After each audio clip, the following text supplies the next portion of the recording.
उत्तर प्रदेश का वो नेता जिसकी उत्तर प्रदेश की सियासत में तूती बोलती थी, जिसके बिना यूपी सरकार का एक पत्ता तक नहीं हिलता था, जो काफी लंबे अरसे तक सरकार में नंबर 2 की हैसियत पर था, जो सियासत से ज्यादा विवादों की वजह से चर्चा में रहता था। कभी उसे जेल जाना पड़ा, कभी किताबें चुराने का मुकदमा हुआ, अपनी ही पार्टी से निष्कासित तक होना पड़ा, तो कभी अपने बयान की वजह से विधायकी तक गंवानी पड़ी। बेहद ही बेलगाम थी जिसकी जुबान, नाम है उसका आजम खान।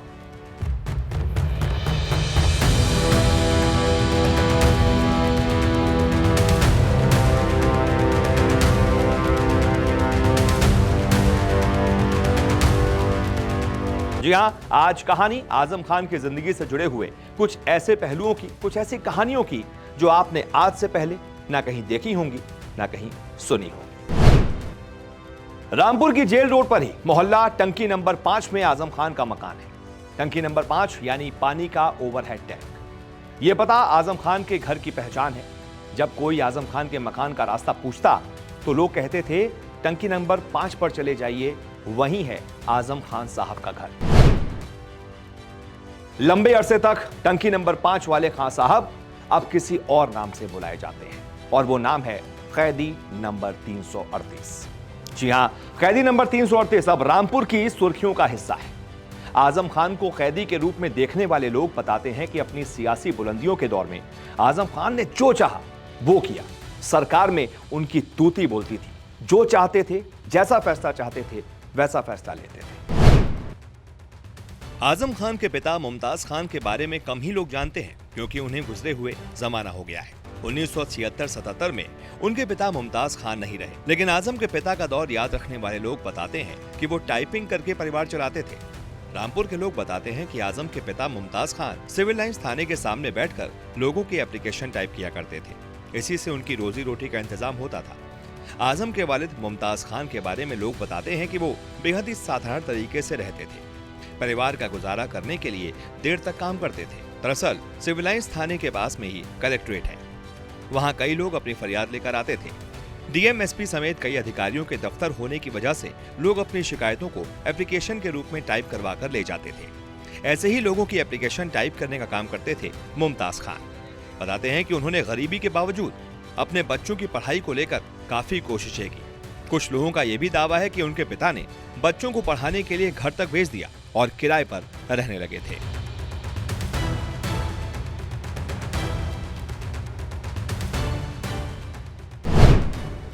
1975 में इमरजेंसी का दौर था। आजम खान छात्र जीवन के दौरान सियासी राहें तलाश रहे थे। इसी दौर में जेपी आंदोलन का समर्थन करने की वजह से वाराणसी की जेल में उन्हें बंद कर दिया गया।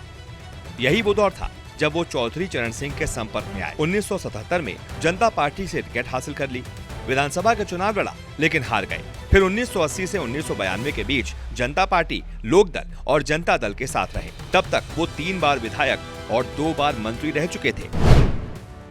किसानों का आरोप है कि Jauhar university, resort, dairy, sports stadium के रास्ते के नाम पर उनकी जमीन एक तरह से छीन ली गई। इसके अलावा कई मकानों को अवैध बताकर बुलडोजर चला दिया गया। 2016 में आजम खान के इशारे पर हो रहे बुलडोजर एक्शन के खिलाफ पूर्व जिला पंचायत अध्यक्ष हाफिज अब्दुल सलाम धरने पर बैठ गए। उनके साथ कई किसान भी अनशन करने लगे। इस दौरान डीएसपी आले हसन ने उन लोगों पर लाठीचार्ज करवाया। आजम के अवैध कब्जों वाले ज्यादातर मुकदमों में आले हसन का भी नाम है।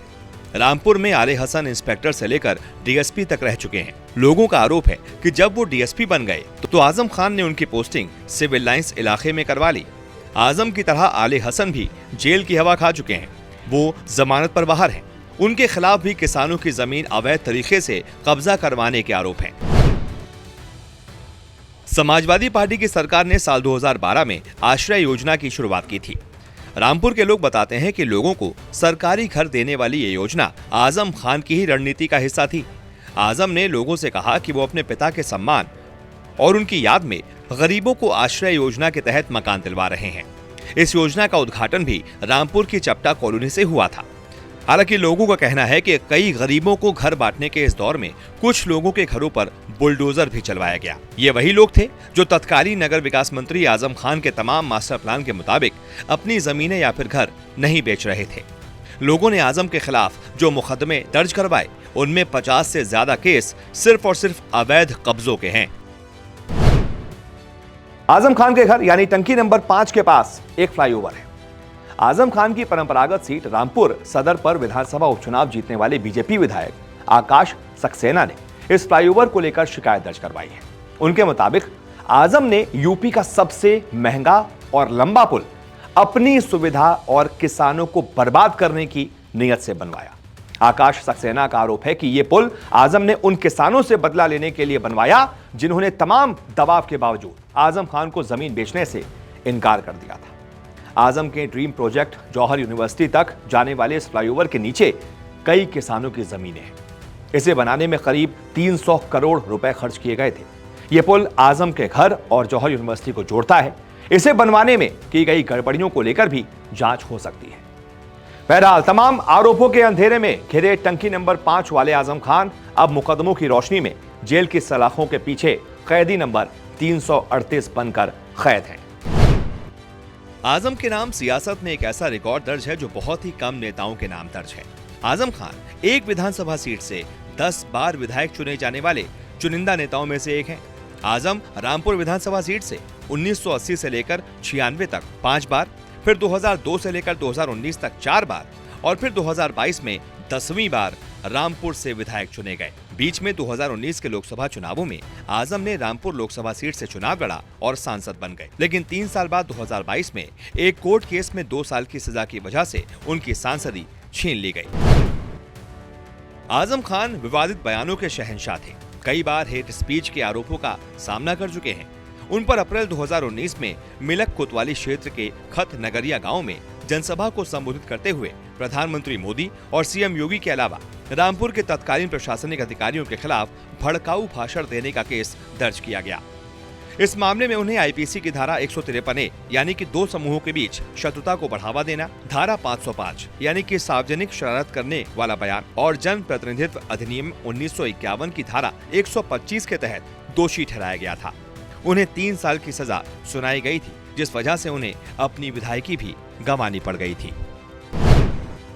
4 अक्टूबर 1992 को जब समाजवादी पार्टी का गठन हुआ तो मुलायम सिंह यादव की अगुवाई में आजम खान इसके संस्थापक सदस्य बने। यही नहीं, पार्टी का संविधान लिखने में भी आजम खान की अहम भूमिका रही है। 1970 के दशक में रामपुर में बीड़ी का कारोबार बहुत फलता फूलता था। पास ही सटे उत्तराखंड से तेंदू के पत्ते तो आते ही थे, सुदूर सोनभद्र और मध्य प्रदेश के कुछ हिस्सों से भी तेंदू के पत्ते आते थे। बीड़ी मजदूर रामपुर में बीड़ता करके आगे भेज देते थे। उस समय बीड़ी मजदूरों के वेतन और सुविधाओं पर आंदोलन शुरू हो गए थे। रामपुर के सामाजिक कार्यकर्ता फरमान कुरैशी बताते हैं कि आजम खान ने बीड़ी मजदूरों को इकट्ठा किया और आंदोलन किया। तब वो राजनीति की नई शुरुआत कर रहे थे। इस आंदोलन की वजह से उनके राजनीतिक करियर को धार मिली और लोग उन्हें पहचानने लगे। 2012 में समाजवादी पार्टी की सरकार बनने के बाद मुलायम सिंह यादव आजम के अनुभव का इस्तेमाल करने के लिए उन्हें यूपी विधानसभा का अध्यक्ष बनाना चाहते थे, लेकिन वो इस पर राजी नहीं हुए। आजम के इनकार करने के बाद मुलायम ने उन्हें संसदीय कार्य, नगर विकास और अल्पसंख्यक कल्याण जैसे विभागों का कैबिनेट मंत्री बनाकर अखिलेश सरकार में नंबर 2 की हैसियत दे दी। आजम खान ने साल 2009 में हुए लोकसभा चुनाव में अपनी ही पार्टी की उम्मीदवार जया प्रदा के खिलाफ चुनाव लड़ा था, लेकिन वो हार गए थे और इसके बाद उन्हें 6 सालों के लिए समाजवादी पार्टी से बाहर का रास्ता दिखा दिया गया था। हालांकि साल 2010 में आजम खान को वापस समाजवादी पार्टी में मुलायम सिंह के कहने पर शामिल कर लिया गया था।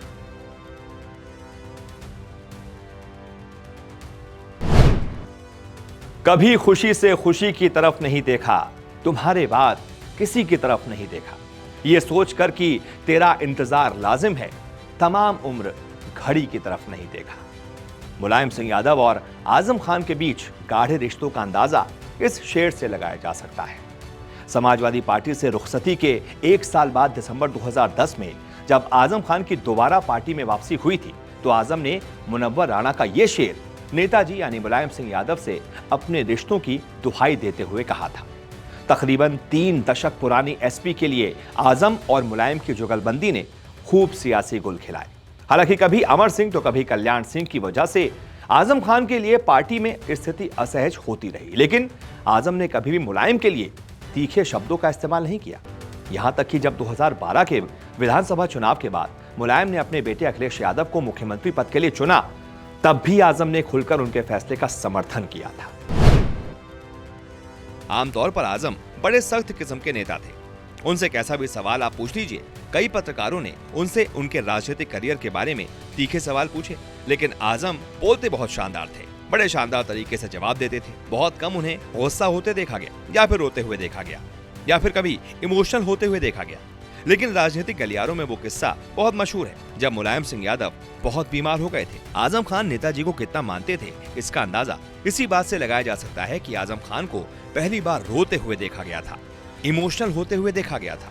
आजम खान के लिए नेताजी क्या है, वो उसी दिन पता चल गया था। उसके बाद से फिर आजम खान नेताजी के और ज्यादा करीब आ गए, और नेताजी भी अपने कई सारे फैसलों में जो महत्वपूर्ण फैसले रहे हैं, उसमें हमेशा उन्होंने आजम खान को अपने साथ रखा है।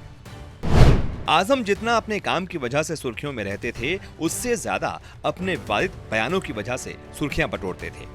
1989 में मुलायम सरकार में कैबिनेट मंत्री रहते हुए उन्होंने भारत माता को डायन तक कह दिया था। यहां से सुर्खियां बटोरने के बाद आजम खान की जुबान और तीखी होती चली गई। 2013 में हुए मुजफ्फरनगर दंगे की पृष्ठभूमि में जो घटना घटी, उनमें आरोपियों को छुड़ाने का आरोप लगा। 2014 के लोकसभा चुनावों में विवादित बयान की वजह से चुनाव आयोग ने आजम के प्रचार पर प्रतिबंध लगा दिया था। फिर 2019 में भी चुनावों के दौरान एक बार फिर से अपने बयानों की वजह से उन पर 4 मुकदमे दर्ज हुए। चुनाव आयोग ने 72 घंटे के लिए उन पर बैन लगा दिया। वहीं दादरी हत्याकांड के बाद आजम ने कहा था कि गौभक्त आज के बाद किसी भी होटल में बीफ का दाम न निकलने दे।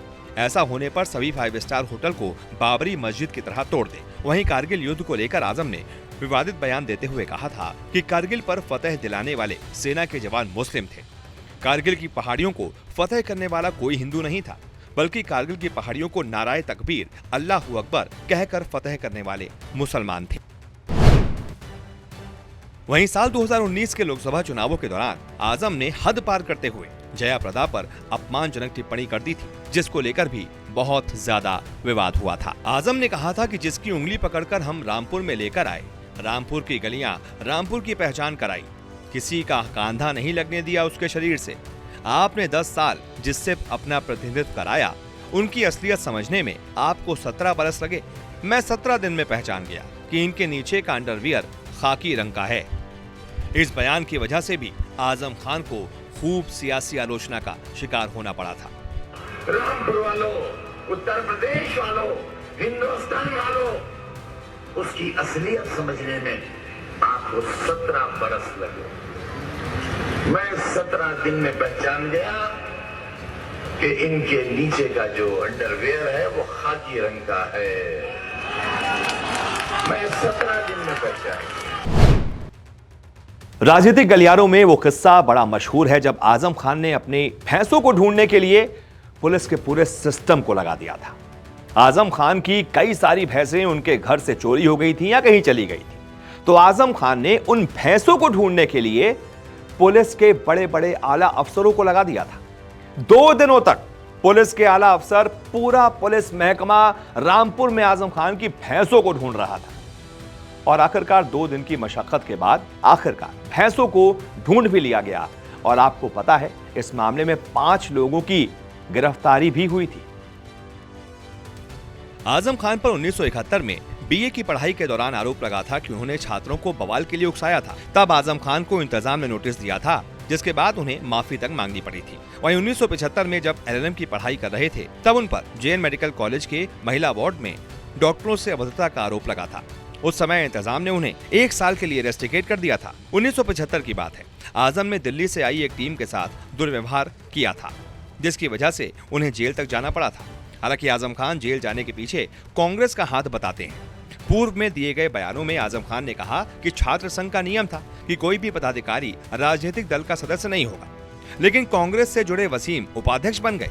तब उन्होंने कह दिया कि वसीम कांग्रेस छोड़ें, वरना हम शपथ नहीं लेंगे। वसीम ने कांग्रेस छोड़ दी। इसके बाद छात्र संघ की पहली मीटिंग में आजम ने प्रस्ताव रखा कि कांग्रेस का कोई नेता कैंपस में प्रवेश नहीं करेगा। तब कांग्रेस नेता उनसे नाराज हो गए और उन्हें गिरफ्तार करवा दिया। रामपुर के जौहर विश्वविद्यालय के लिए जमीन कब्जाने के आरोप में रामपुर जिला प्रशासन ने आजम खान का नाम भू माफिया की लिस्ट में डाल दिया था। ये आजम के लिए बहुत ही चौंकाने वाला था। आजम पर जौहर यूनिवर्सिटी के लिए किसानों की जमीन हड़पने का मामला दर्ज हुआ। इसके बाद यूपी सरकार ने उनका नाम भू माफिया की लिस्ट में शामिल कर दिया। सांसद आजम खान और उनके एक सहयोगी के खिलाफ 26 किसानों की 5000 हेक्टेयर जमीन हड़प कर मोहम्मद अली जौहर विश्वविद्यालय के निर्माण में इस्तेमाल करने का बहुत ही गंभीर आरोप लगा। आजम के सियासी सफर पर एक नजर डालें तो आजम की राजनीति की शुरुआत 1974 में एएमयू में पढ़ाई के दौरान हुई। आजम एएमयू के छात्र संघ के महासचिव चुने गए। इसी बीच देश में आपातकाल लग गया। सरकार के विरोध की वजह से आजम को जेल भेज दिया गया। जेल से छूटने के बाद आजम खान ने विधानसभा चुनाव लड़ा। कांग्रेस के नूर अली खान ने उन्हें अपने पहले चुनाव में हरा दिया। इसके बाद 1976 में जनता पार्टी में शामिल हो गए। 1977 में पहली बार रामपुर से चुनाव जीतकर यूपी विधानसभा पहुंचे। इसके बाद लोकदल के टिकट पर विधायक बने। अगले कार्यकाल में जनता दल के टिकट पर चुनाव लड़ा और फिर विधायक बने। इसके बाद आजम ने वापस जनता पार्टी के टिकट पर विधानसभा चुनाव जीता। साल 1993 में समाजवादी पार्टी के टिकट पर रामपुर से चुनाव लड़ा और जीत हासिल की। तब से जितने भी चुनाव लड़े सारे समाजवादी पार्टी में रहकर ही लड़े। पहली बार साल 1989 में यूपी सरकार में उनको कैबिनेट मंत्री बनाया गया। 2003 से 2007 तक की सपा सरकार में भी कैबिनेट मंत्री बने। 2012 में फिर सपा सरकार में उन्हें कैबिनेट मंत्री बनाया गया। 2019 के लोकसभा चुनाव जीतकर वो रामपुर से सांसद बने, लेकिन 3 साल बाद ही सांसदी निरस्त कर दी गई। आजम खान पर रिकॉर्ड 104 मुकदमे दर्ज हैं। प्रशासन ने उन्हें भू माफिया भी घोषित कर रखा है। उनके खिलाफ नदी, चक्रोड, सरकारी जमीनों से लेकर किसानों की जमीनों पर भी अवैध तरीके से कब्जा करने के आरोप हैं। डकैती की साजिश रचने से लेकर शत्रु संपत्ति कब्जाने तक में आजम खान फंस चुके हैं। सपा सरकार में यूपी के सबसे कद्दावर नेता माने जाने वाले मोहम्मद आजम खान योगी सरकार के आने के बाद से मुसीबत में पड़ गए। पूर्व विधायक स्वार और छोटे बेटे अब्दुल्ला आजम के डबल पैन कार्ड बनवाने में सहयोग का आरोप हो या फिर जौहर विश्वविद्यालय में करोड़ों का सेस बकाया का मामला, जौहर विश्वविद्यालय के गेस्ट हाउस का प्रकरण हो या चक्रोड कब्जाने का आरोप, एक के बाद एक उनके खिलाफ मुकदमे दर्ज होते रहे। स्थिति ये है कि थानों से लेकर स्थानीय कोर्ट, हाई कोर्ट से लेकर सुप्रीम कोर्ट तक उनके मामले चल रहे हैं। अगर आपको बताएं कि किन किन मामलों में आजम खान को जेल हुई है, तो सबसे पहले अपने बेटे अब्दुल्ला आजम खान के 2 जन्म प्रमाण पत्र के मामले में कोर्ट ने 7 साल की कैद और 50,000 रुपए का जुर्माना लगाने की सजा सुनाई थी। तब से वो सीतापुर जेल में बंद है। जबकि मिलक थाने में दर्ज नफरती भाषण के मामले में निचली अदालत ने उन्हें 2 साल की सजा सुनाई थी। हालांकि सेशंस कोर्ट ने उन्हें इस मामले में बरी कर दिया था।